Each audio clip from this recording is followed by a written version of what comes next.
আজকে রেস্টুরেন্ট স্টাইলে chicken fry তৈরি করব।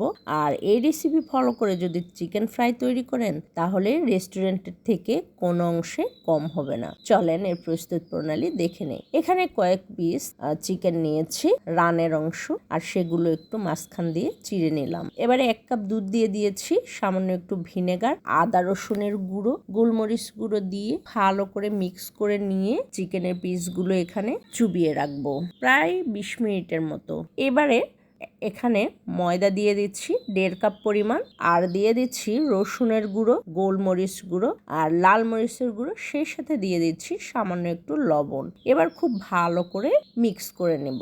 এরপরে যে চিকেনগুলো ডুবিয়ে রেখেছিলাম দুধের মধ্যে, এগুলো উঠিয়ে একটু ময়দায় কোট করে নিয়ে আবারও পানিতে একটু ডুবিয়ে নিলাম। নেওয়ার পরে হাত দিয়ে চেপে চেপে খুব সুন্দর করে এভাবে কোটিং করে নিয়েছি।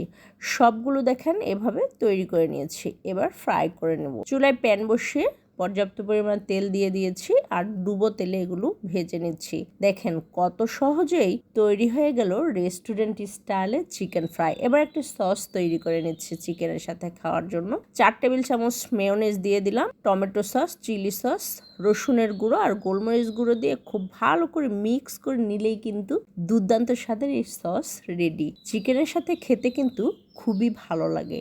রেসিপি ভালো লাগলে লাইক আর কমেন্ট করে পাশেই থাকবেন। আল্লাহ হাফেজ।